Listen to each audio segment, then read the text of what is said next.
अवधेश जी, सवाल ये भी उठता है कि हम हर चीज का राजनीतिकरण कर देते हैं। सत्ता में बैठे हुए नेता, चाहे हम पुलिस की बात करें, सुप्रीम कोर्ट की बेहद सख्त टिप्पणी आई है कि पुलिस जो है वो अधिकतर वीवीआईपीज की सुरक्षा में ही लगी रहती है। ऐसे में बाकी जो आम आदमी है उसकी सुरक्षा पर सवाल तो उठेंगे ही। इसके अलावा हमने ये भी देखा है सुरक्षा एजेंसियों को लेकर भी राजनीतिक बयान दिए जाते हैं। आईबी और हमारे जितनी भी खुफिया एजेंसियां हैं उनकी ओर से जो इन्फॉर्मेशन दिया जाता है उस पर हम गंभीरता से कदम नहीं उठाते।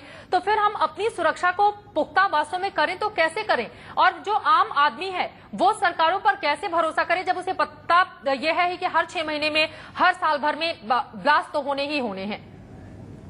पहली बात हमको ये जरूर ध्यान में रखनी चाहिए कि कोई घटना होती है तो बिल्कुल हम व्यापक परिवर्तन पर हमेशा चर्चा करने लगते हैं, उसकी आवश्यकता है। लेकिन मैं चतुर्वेदी से भी पूछूंगा कि जो पुलिस रात में खड़ा होकर के ट्रकों से पैसा वसूलती है, बिल्कुल जो निर्दोषों को मारती है, उससे कौन भयभीत होगा? आतंकवादी। उसको भी मालूम है कि हम अगर आर्म्स लेके जा रहे हैं, इनको 5 लाख रुपया दे देंगे तो ये मान जाएंगे। ये सामान्य बात नहीं है कह देना कि पुलिस रिफॉर्म कर दो। मनुष्य के अंदर ईमानदारी, नैतिकता और अपने दायित्व के पालन का जो वो बोध और संकल्प है वो किसी कानूनी रिफॉर्म से पैदा नहीं हो सकता है। वो तो एक राष्ट्रीय सुरक्षा का भाव पैदा करना पड़ेगा उसके लिए। वही कह रहा हूं। और वो प्रेरणा वही कह रहा हूं, वो जो प्रेरणा है संकल्प का और संघर्ष का, और राजनीतिक नेतृत्व से मिलेगा। चूंकि संसदीय लोकतंत्र में राजनीतिक नेतृत्व ही देश के नियति का निर्धारण करती है। तो वो सारा वहां से जिसकी बात कर रहे थे, तो कारगिल के बाद ही रिकमेंडेशन आया था कि चीफ ऑफ आर्मी स्टाफ होना चाहिए। कोई आज का रिकमेंडेशन नहीं है, 1 दशक से ज्यादा हो गया। ज्वाइंट चीफ ऑफ होना चाहिए। हालांकि उसका कंसेप्ट आ गया था लेकिन वो क्रियान्वयन नहीं हुआ है, वो हमारे देश में पड़ा रहा था। लेकिन यह है कि ये सारे आतंकवादी घटनाएं केवल उन्हीं कारण से हो रही हैं, ये ठीक बात नहीं होगा। एक तो इसको समझने की। दूसरा जी, एक पॉइंट मैं आपको इंटरप्ट करूंगा। हाँ करिए। आपने जो करप्शन का मुद्दा लेके आए हैं आप, इसके ऊपर मैं ये कहूंगा इस वक्त हमको नहीं बोलना चाहिए, क्योंकि करप्शन जो है एक अलग ही मुद्दा है और एक बहुत बड़ी हमारी जड़ों को खोखला कर रहा है। लेकिन सवाल ये भी उठता है, हम जितने भी आर्म्स दूसरे देशों से जो हमारे जो आर्म्स डील होते हैं, हमने उसमें भी तो देखा है करप्शन की वजह से जो वास्तविक चीजें आनी चाहिए वो नहीं आ पाती। चित्रा मुंबई में जो 93 में विस्फोट हुआ था, वो हमारे वहां की पुलिस ने और वहां के कस्टम वालों ने ही पैसा लेके जहाज को आने दिया था। तो इसलिए कह रहे हैं कि ये इस समय भी, पहले असम वगैरह में हम लोग जब बांग्लादेश की बॉर्डर पर जाते थे, हम लोगों ने आंदोलन भी किया है वहां कि बीएसएफ के लोग तक पैसे लेके उधर से लोगों को आने देते थे। ये इसको आप भूल नहीं सकते हैं। खैर ये एक अलग पहलू है, उस पर भी हम चर्चा करेंगे। वो ओवरलुक नहीं किया जा सकता, मैं मानता हूं। हाँ। लेकिन आज जो मीडिया में पेड न्यूज आती है वो क्या है? वो भी एक करप्शन का रूप है। ये क्यों हमारा डिस्कशन, इसलिए मैंने कहा था कि करप्शन का संपूर्ण देश में ईमानदारी, नैतिकता और राष्ट्रबोध में मीडिया भी शामिल है। जब मैं संपूर्ण देश की, हम सबकी जगह दायित्व है, ये नहीं है कि हम भी करें। लेकिन चित्रा, मैं ये कहना चाहूंगा कि ये कहना कि भारत में कोई सुरक्षा व्यवस्था कुछ हुई नहीं, ये भी गलत होगा।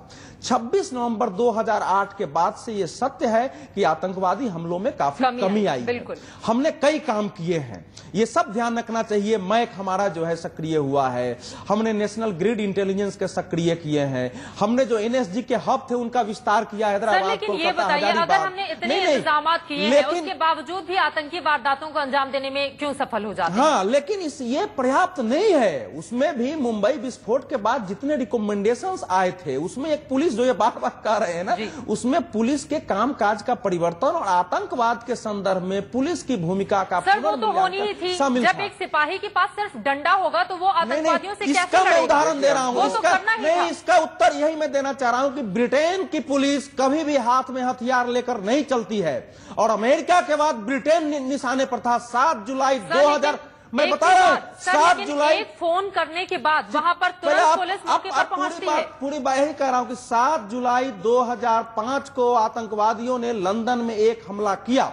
उसके बाद से 50 साजिशें विफल हुई है। एक बार तो वो पहुंच गए थे ग्लासगो एयरपोर्ट में गाड़ी के साथ विस्फोटक भरे हुए, वो पहुंच रहे थे, या वही बिना अस्त्र की पुलिस ने उनको घेरा, उनको पकड़ा और उस कार को बाहर उड़ने दिया। मैं बार बार कह रहा हूं कि हथियार तो चाहिए, लेकिन ये क्या हथियार से मारने से मरने वाला था? ये तो बिल्कुल कोई भी उसको पकड़ सकता था। ये स्थानीय लोगों की कारगुजारी है, क्योंकि जिस प्रकार के हमको बम मिले हैं वो कोई बनाने के लिए एक्सपर्ट की जरूरत नहीं, उसमें क्रेटर का इस्तेमाल नहीं है, केवल टाइमर और डिटोनेटर है।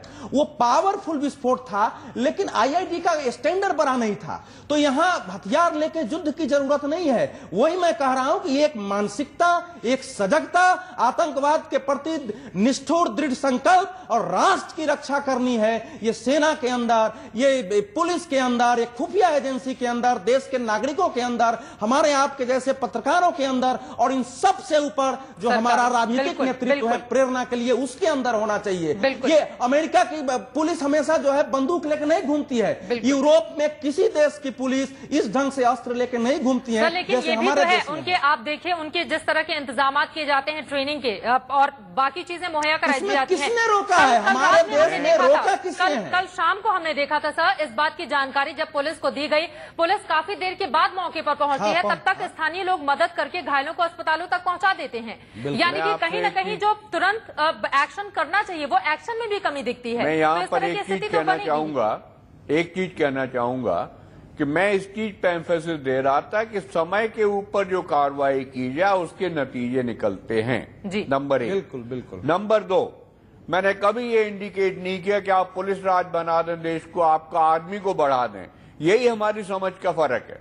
जहां पे जिस एजेंसी का काम है उसको उस एजेंसी को लगाया जाए, उस एजेंसी अगर वो फेल होती है तो उससे जवाबदेही ली जाए। ये बहुत बड़ी कमी है हमारे देश में कि हम nobody is answerable to anybody हमने कर दिया। और जो हशेश आपने भी, चित्रा भी आपने कहा था कि शुरू होती है, इंक्वायरी होती है, बाद में खत्म हो जाती है। मेरा कहने का मतलब वही था कि चर्चा होने के बाद में जो कार्यान्वयन होना है, जो एग्जीक्यूटिव एक्शन लेना है, सबसे बड़ी कमी हमारे अंदर यह है कि वो एग्जीक्यूटिव एक्शन नहीं होता है। आज हम ये अच्छी तरीके से जानते हैं कि पूरी दुनिया में हिंदुस्तान ऐसा देश है जिसमें सबसे ज्यादा एक्ट बने हुए हैं, सबसे ज्यादा कानून बने हुए हैं, लेकिन फिर भी कमी क्यों है कि उनको एग्जीक्यूट करना, उनके ऊपर अमल करना, ये हमारे यहाँ नहीं होता है। उसकी सबसे बड़ी कमी है कि हमारे अंदर कमिटमेंट नहीं है। हमारे देश का दुर्भाग्य तो ये भी है ना कि अक्सर बयानबाजी में ही सारी बातें हवा हो जाती हैं और इसी वजह से जो योजनाएं बनती भी हैं राष्ट्र की सुरक्षा के नाम पर। नहीं, ये देखिए, ये भी थोड़ा अतिवाद है कि केवल बयानबाजी होती है। लेकिन आप एक ईमानदारी से आंसर दीजिएगा। 2008 में मुंबई में ब्लास्ट हुआ, हम मानते हैं साल भर तक कोई आतंकी हमला नहीं हुआ, लेकिन उसके बाद मुंबई में जिस तरह से बस स्टैंड के बाहर हमला होता है वो भी शाम के वक्त, अभी पुणे में 7 महीने पहले हमला होता है, लोगों की जान चली जाती है, राजधानी दिल्ली में हमला होता है, लोगों की जान चली जाती है, कई और जगहों से। हालांकि चूंकि लो इंटेंसिटी के बॉम्ब थे, इस वजह से ब्लास्ट बहुत बड़ा नहीं हुआ और आया गया मामला हो गया, लेकिन ब्लास्ट तो हुआ और उसकी चपेट में अगर वो हाई इंटेंसिटी का होता तो शायद कई लोग भी उसकी चपेट में आ जाते। तो हम कैसे इस बात को माने कि हमारे देश में जो योजनाएं बनती हैं राष्ट्र की सुरक्षा के नाम पर, जो बातें अमल में लाई जाती हैं, उसका कार्यान्वयन ठीक तरीके से नहीं होता। शायद यही वजह है कि मामले बढ़ते हुए चले जा रहे हैं। समय क्या? वो मैं ये कह रहा हूं कि बिल्कुल हम कहते हैं कुछ नहीं हुआ है ना, उसका मैं प्रतिवाद कर रहा हूं। ये किसने कहा है कुछ नहीं हुआ? इसलिए कि बिल्कुल ऐसा नहीं कि बात होती है उसका, लेकिन जो आप कह रही है ना, ये बात ठीक है कि दिल्ली का ब्लास्ट हुआ। इसके साथ एक पहलू और है जो आपकी चिंता को बढ़ाएगा।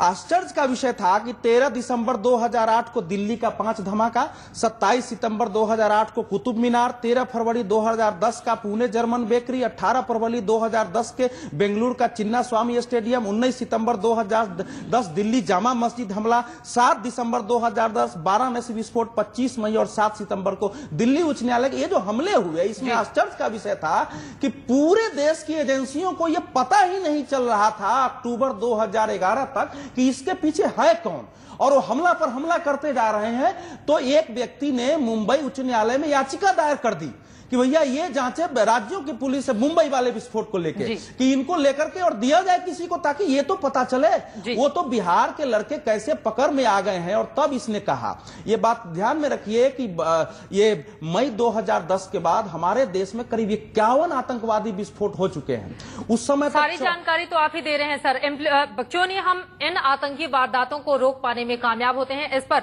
यहीं से इस चर्चा को आगे हम बढ़ाएंगे। हमारे दोनों खास मेहमान बने हुए, राकेश भी हमारे साथ दिल्ली से मौजूद हैं, चर्चा जारी है। रुकेंगे एक छोटे से ब्रेक के लिए।